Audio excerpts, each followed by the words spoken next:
Kita lanjutkan kepada putusan yang kedua.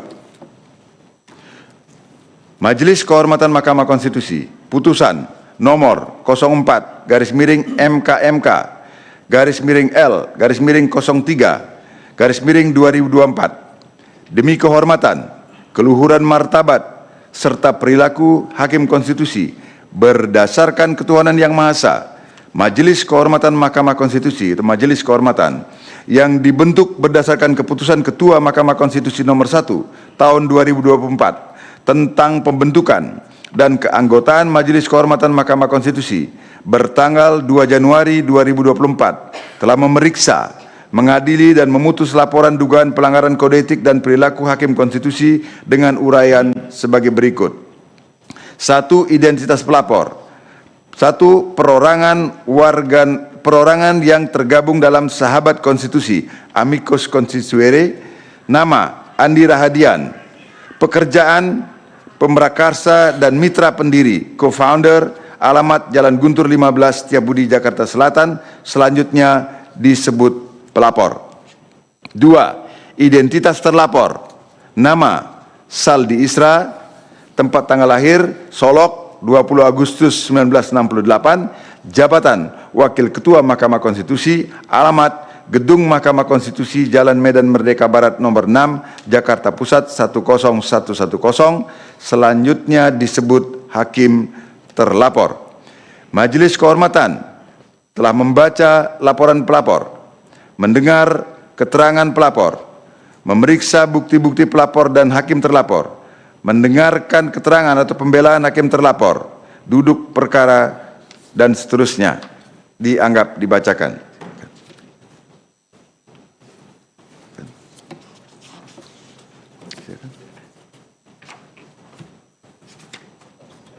Ya. 5. Pertimbangan hukum dan etika. 5.1. Menimbang bahwa sebelum mempertimbangkan pokok-pokok laporan, Majelis Kehormatan terlebih dahulu akan menguraikan mengenai kewenangan Majelis Kehormatan dan kedudukan hukum pelapor sebagai berikut. Ya pemirsa, sidang gugatan atau sidang dari yang digelar Majelis Kehormatan Mahkamah Konstitusi atau MKMK ini masih berlangsung dalam agenda pembacaan putusan dugaan pelanggaran kode etik oleh Hakim Konstitusi pada Kamis pagi ini. Dan tadi sudah ada 3 hakim yang disidangkan, yaitu diantaranya adalah Anwar Usman yang kemudian ini dilaporkan akibat pernyataannya di luar yang mengatakan bahwa dirinya merasa keberatan pada saat ia kemudian dicopot jabatannya sebagai Hakim Ketua di Mahkamah Konstitusi, yang kemudian dilaporkan oleh salah seorang perorangan, maksud kami, kemudian yang dianggap ini melanggar kode etik karena memang seharusnya hakim tidak boleh mengomentari ataupun juga harusnya menghormati keputusan sesama hakim begitu. Dan kita masih akan mendengarkan seperti apa jalannya sidang yang digelar hari ini oleh MKMK, dan berikut kita saksikan bersama-sama. Pelanggaran kode etik dan perilaku yang dilakukan oleh hakim terlapor, dan setelah Majelis Kehormatan membaca secara seksama laporan aku sebagaimana diuraikan pada bagian duk perkara dalam putusan ini, Majelis Kehormatan berkesimpulan bahwa Majelis Kehormatan berwenang untuk memeriksa dan memutus dugaan pelanggaran kode etik dan perilaku Hakim Konstitusi yang diduga dilakukan oleh hakim terlapor sebagaimana diuraikan dalam laporan aku. Kedudukan hukum terpelapor. 5.3. Menimbang bahwa berdasarkan pasal 1 angka 8 junto pasal 15 ayat 1 PMK 1 2023 yang dapat mengajukan laporan adalah perseorangan, kelompok orang, lembaga, dan atau organisasi yang mempunyai kepentingan langsung dengan substansi yang dilaporkan. Majelis Kehormatan berpendapat bahwa kepentingan langsung dimaksud dalam pasal 1 angka 8 junto pasal 15 ayat 1 PMK 1 2023 adalah kepentingan yang langsung terganggu dan atau tercederai oleh pelanggaran terhadap kode etik dan perilaku Hakim Konstitusi yang diduga dilakukan oleh Hakim Konstitusi. Kepentingan dimaksud adalah kepentingan yang untuk menjaga atau memelihara kepercayaan publik terhadap Mahkamah Konstitusi dalam melaksanakan kewenangan konstitusionalnya secara efektif. Kepentingan demikian ada atau dimiliki oleh setiap pihak yang dalam kehidupan ketatanegaraan terpengaruh oleh pelaksanaan kewenangan-kewenangan konstitusional Mahkamah Konstitusi, antara lain warga negara Indonesia, baik perseorangan maupun kelompok, lembaga, atau organisasi. Bahwa pelapor dalam registrasi nomor 04 MKMK L/03/2024 merupakan perorangan warga negara Indonesia yang tergabung dalam sahabat konstitusi, amicus constituere, dan berprofesi sebagai advokat. Oleh karena itu, pelapor memiliki kedudukan hukum untuk mengajukan laporan agu. 5.4. Menimbang bahwa oleh karena Majelis Kehormatan berwenang untuk memeriksa dan memutus laporan aku dan pelapor memiliki kedudukan hukum untuk mengajukan laporan, selanjutnya Majelis Kehormatan akan mempertimbangkan pokok laporan pelapor. Pertimbangan Majelis Kehormatan dalam pokok laporan. 5.5. Menimbang bahwa setelah memeriksa secara seksama laporan dan keterangan pelapor serta alat bukti sebagaimana telah diuraikan pada bagian duduk perkara, terdapat dua hal yang oleh Majelis Kehormatan dipandang relevan untuk dipertimbangkan, yaitu: 1. Apakah benar terdapat pelanggaran kode etik dan perilaku hakim konstitusi yang dilakukan oleh hakim terlapor dalam penyampaian pendapat berbeda dissenting opinion pada perkara nomor 90/PUU/221/2023. Dan 2. Apakah benar terdapat afiliasi hakim terlapor pada salah satu partai politik peserta pemilu PDI Perjuangan sehingga diduga merupakan pelanggaran kode etik dan perilaku hakim konstitusi yang dilakukan oleh hakim terlapor. 5.6. Menimbang bahwa sebelum Majelis Kehormatan mempertimbangkan lebih lanjut berkenaan dengan dalil. Ya, sudah bergabung bersama kita narasumber Muhammad Ruliandi, pakar hukum tata negara. Selamat pagi, Mas Ruli. Selamat pagi, Mbak Putri, Ya. Iwan. Baik, Mas Ruli, akankah ini sidang etik MKMK ini kemudian akan mempengaruhi vonis yang dibacakan nanti, ini akan mempengaruhi terhadap sejumlah putusan-putusan yang telah diputuskan oleh 3 hakim yang disidangkan pada hari ini? Seperti apa, Mas? Ya, pertama kalau saya menyoroti ya adanya laporan terhadap Yang Mulia Prof. Anwar Usman, saya kira belum ada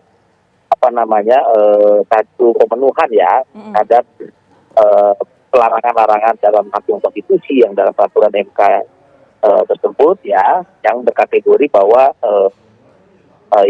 laporan tersebut terpenuhi adanya indikasi pelanggar kode etik ya. Nah, terutama ini kan soal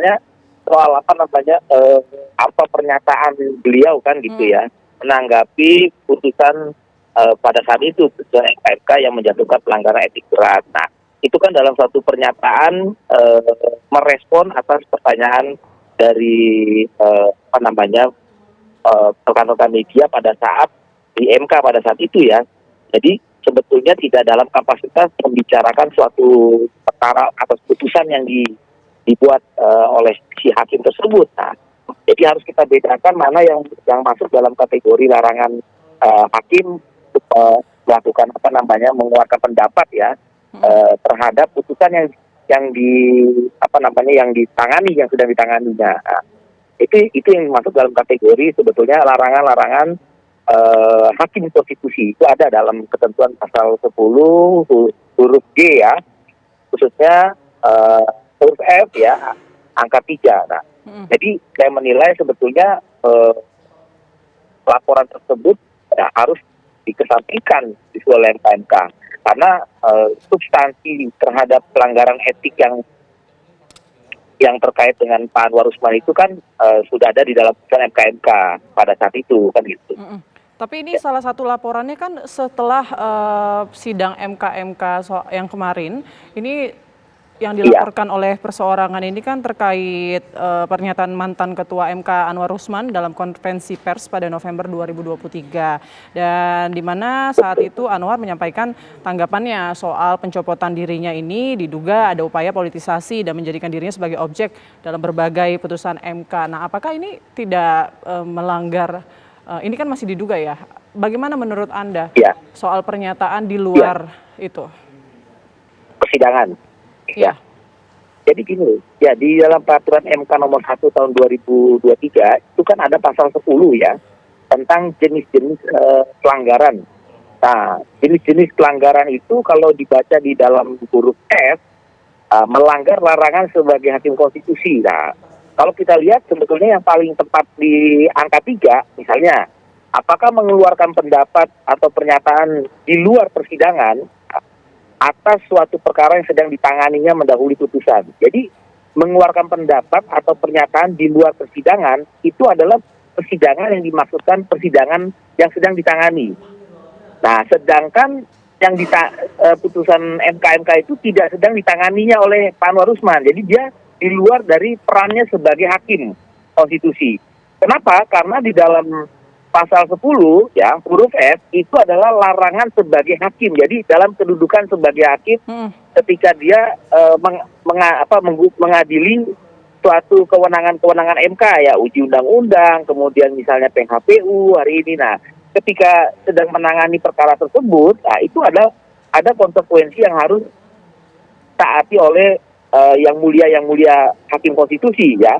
Salah satunya tidak boleh mengeluarkan pendapat di luar persidangan. Nah, sedang atas perkara yang sedang ditanganinya. Nah, itu jelas ya. Tetapi kalau putusan MK itu di luar dari konteks yang dimaksud dalam pengertian persidangan ketiga tadi. Jadi saya berpendapat sebetulnya ini dua ranah yang berbeda ya. Kita harus clearkan dulu persidangan yang di mana yang dimaksud. Karena di dalam putusan di dalam peraturan MK nomor 1 tahun 2023 ini sebetulnya larangan untuk semua hakim konstitusi. Nah, apakah semua hakim konstitusi itu dalam konteks ikut pada saat dia sedang diperiksa sebagai hakim konstitusi yang melanggar etik itu termasuk nggak dalam ayat 3? Nah, saya menilai itu tidak termasuk. Tapi kalau misalnya itu ditafsirkan bahwa persidangan itu hanya untuk persidangan Mahkamah Konstitusi dalam melaksanakan kewenangannya, ya seperti tadi yang saya sampaikan, pengujian undang-undang, kemudian perselisihan pemilu, ya itu oke, ya karena itu memang kewenangan MK dalam melaksanakan persidangan-persidangan gitu. Jadi dengan demikian kalau diuji dari pasal 10, ya mestinya tidak ada pelanggaran etik gitu. Oke. Meskipun itu di luar dari setelah terjadinya putusan MK yang diputus oleh Prof. Jimli. Begitu Mbak Putri. Nah, kalau dari sisi pelapor sendiri kan mengatakan bahwa pernyataan tersebut kan ada fitnah begitu ya. Kemudian apakah nanti bagaimana pembuktian fitnah yang dimaksud oleh pelapor ini terkait adanya dugaan pelanggaran etik ini? Tapi nanti kita akan bahas ya Mas Ruli. Usai jeda kami akan kembali sesaat lagi. 5.9.1 Setelah Majelis Kehormatan membaca dan memeriksa secara seksama permohonan pelapor beserta bukti-bukti yang diajukan oleh pelapor, Majelis Kehormatan menilai bahwa dalil pelapor tersebut tidaklah memiliki dasar yang kuat karena dalil pelapor hanya didasarkan pemberitaan media online yang memberitakan kemungkinan hakim terlapor sebagai calon wakil presiden mendampingi calon presiden Ganjar Pranowo. Dalam hal ini, pelapor hanya mengutip pemberitaan yang memuat pernyataan Ketua DPP PDI Perjuangan Provinsi Sumatera Barat yang menyebut hakim terlapor sebagai salah satu putra daerah yang patut dipertimbangkan. Video media online news.com, pemilu, _ID, Puan Saldi Isra hingga Menteri-Menteri Basuki didorong PDIP sumber jadi Wapres. Di luar bukti pemberitaan media online tersebut, pelapor sama sekali tidak menyertakan bukti lain untuk lebih menguatkan dalilnya. Terlebih, hakim terlapor dalam keterangannya yang disampaikan dalam persidangan Majelis Kehormatan membantah adanya komunikasi atau kesepakatan dengan PDI Perjuangan terkait wacana pencalonannya sebagai calon wakil presiden. Hakim terlapor menegaskan bahwa tidak pernah ada pertemuan atau pembicaraan yang membahas hal tersebut. Hakim terlapor menegaskan bahwa selama menjadi hakim konstitusi, dirinya berusaha untuk menghindari hal-hal yang dapat menimbulkan penafsiran atau dugaan bahwa hakim terlapor mengejar popularitas. Hal tersebut diantaranya dicontohkan oleh penolakan hakim terlapor yang dinominasikan sebagai penerima penghargaan Tokoh Minang Nasional Penegak Konstitusi Berintegritas dalam acara peringatan Hari Ulang Tahun ke-17 Padang TV.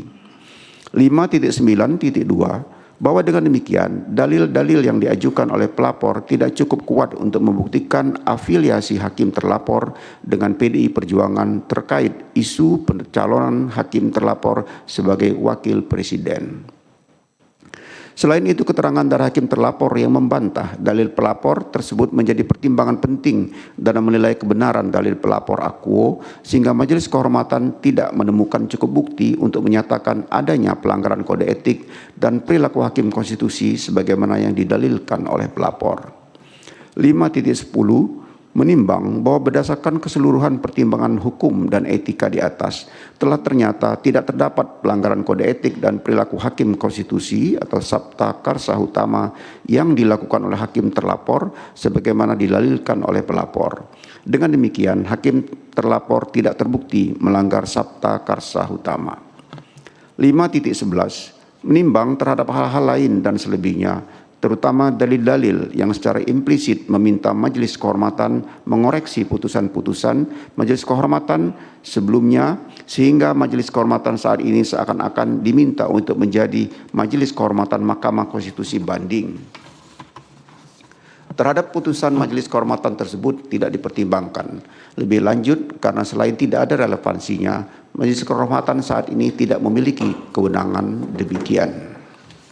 Kesimpulan, menimbang bahwa berdasarkan uraian duduk perkara, fakta-fakta yang terungkap dalam rapat dan sidang pemeriksaan, serta pertimbangan hukum dan etika di atas, dapat disimpulkan bahwa telah ternyata tidak terdapat pelanggaran kode etik dan perilaku hakim konstitusi in casu prinsip integritas, prinsip kesetaraan, serta prinsip kesopanan dan kepantasan dalam sabta karsa utama yang dilakukan oleh hakim terlapor sebagaimana didalilkan oleh pelapor.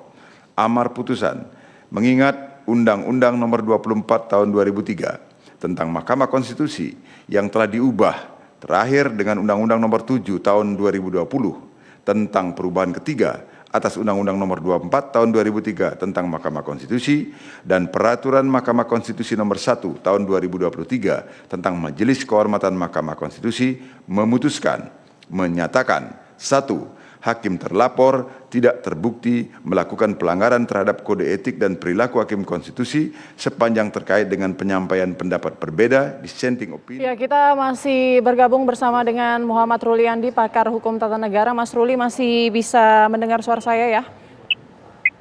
Bisa. Baik, Mas Ruli, kalau tadi dikatakan kan memang pernyataan dari salah satu hakim yang disidangkan hari ini yaitu Anwar Usman, ini terkait dirinya yang merasa difitnah dan dipolitisasi pada saat dia pencopotan. Nah, apakah itu kemudian dianggap sama pelapor bahwa itu tidak melanggar kode etik karena memang seharusnya beliau tidak mempertanyakan atau tidak meragukan gitu keputusan sesama hakim pada saat itu. Bagaimana tanggapan Anda? Ya, khusus untuk pernyataan Pak Anwar Usman ya, yang mulia itu ketika setelah pembacaan putusan FKFK dan terkait dirinya telah dinyatakan melanggar etik berat, saya kira itu tidak masuk dalam materi dari peraturan MK nomor 1 tahun 2023 ya, khususnya pernyataan-pernyataan di luar persidangan yang tergolong dalam pasal 10 tadi ya. Nah, karena kalau kita membaca secara cermat, mestinya juga hakim majelis MKMK yang diketuai oleh Pak Palguna ya, itu juga mendalami pasal 10 huruf F ya, angka 3. Karena di sini judulnya adalah hakim konstitusi. Jadi kalau dalam ketentuan pasal satunya itu ada definisi hakim konstitusi, ada definisi hakim terlapor, dan ada definisi hakim terduga. Itu harus clear ya. Kalau bicara hakim konstitusi, berarti semua hakim yang sedang menjalankan kewenangan Mahkamah Konstitusi. Nah, khususnya sedang menjalankan peran-perannya sebagai hakim konstitusi. Tapi kalau hakim terlapor ya berarti dia sedang dalam proses pemeriksaan di majelis kehormatan, kan begitu ya. Kalau hakim terduga ya sudah diduga melanggar etik berdasarkan bukti-bukti, berarti sudah ada putusannya. Nah, itu perbedaan-perbedaannya, sehingga kalau kita membaca pasal 10 huruf F angka 3 yang mengatakan bahwa melanggar larangan sebagai hakim konstitusi adalah mengeluarkan pendapat atau pernyataan di luar persidangan, ya, atas suatu perkara yang sedang ditanganinya. Pertanyaannya, apakah putusan MK itu adalah perkara yang sedang ditangani Pak Anwar Usman? Saya kira tidak, ya. Itu adalah perkara yang sedang ditangani oleh mantan ketua MK Pak Jibli Asidiki sebagai ketua MK, ya. Jadi tidak ada kaitannya dengan ketentuan pasal 10 huruf F ayat 3 tersebut, ya. Oke. Nah, jadi makna persidangan itu harus kita clearkan adalah tidak termasuk makna persidangan di dalam pemeriksaan MK, ya. Oke, mungkin terakhir Mas Ruli, kalau untuk dua hakim lainnya yang disidangkan yaitu Arief Hidayat dan Saldi Isra ini kan dilaporkan akibat dissenting opinion atau perbedaan pendapat ya terhadap putusan MK yang meloloskan batas usia capres-cawapres tersebut. Nah, tapi sebenarnya boleh tidak sih ketika hakim kemudian mau memberikan putusan ini berbeda pendapat, apa yang salah dari situ? Apakah memang itu melanggar etis? Ya, kalau berbeda pendapat, jadi kita berbicara dalam terminologi kekuasaan kehakiman pada umumnya ya, yang sifatnya universal. Jadi berbeda pendapat itu kan memang dalam undang-undang kekuasaan kehakiman itu dibolehkan oleh hakim, ya. Karena ada putusan bulat, ada putusan yang setuju tetapi berbeda alasan, namanya concurring, dan ada putusan yang berbeda pendapatnya, jadi tidak setuju sama sekali. Ya. Itu harus kita hormati yang namanya perbedaan pendapat atau disebut dissenting opinion, ya. Okay. Cuman yang menjadi pencermatan, memang biasanya yang namanya perbedaan pendapat itu ya berkaitan dengan aspek-aspek yuridisnya saja gitu. Aspek hukumnya saja, itu ruang lingkup dari kekuasaan kehakiman. Baik. Semua dalam sistem peradilan manapun, praktek-praktek yang membolehkan adanya sistem peradilan itu ya, yang membolehkan adanya berbagai jenis putusan, amar putusan itu, apakah diterima bulat atau concurring atau juga dissenting opinion, pasti substansinya tidak lepas dari substansi hukum, begitu. Nah, terlepas dari itu, ya, itu silakan menjadi penilaian pelapor. Apakah substansinya berbeda pendapat itu murni substansi hukum atau ada yang menguraikan substansi yang tidak berkaitan dengan narasi yuridis hukum. Nah, itu kan dari segi pelapor, ya dia harus bisa membuktikan nanti dalam putusan dalam perkara MK itu, ya kan, di mana misalnya hal-hal yang memang menjadi keberatannya pelapor, karena pelapor menafsirkan bahwa narasi dalam perbedaan pendapat tersebut ternyata ada yang di luar dari konteks hukum misalnya, gitu ya. Nah, itu kan menjadi pendalaman juga oleh MK dalam memeriksa apakah yang di luar hukum. Kalau yang dalam hukum itu saya kira clear ya, tidak ada masalah karena itu dibolehkan oleh undang-undang. Nah, tapi kalau yang narasi di luar hukum ya itu menjadi ranah pendalaman MK, itu menjadi independensi MK untuk menilai apakah itu wajar atau tidak gitu. Baik, terima kasih. Baik, terima kasih banyak penjelasannya Mas Ruli Andi, pakar hukum tata negara. Terima kasih sudah bergabung bersama kami. Selamat pagi, sehat selalu. Ya, Breaking News TV One masih akan kembali sesaat lagi. Tetaplah bersama kami.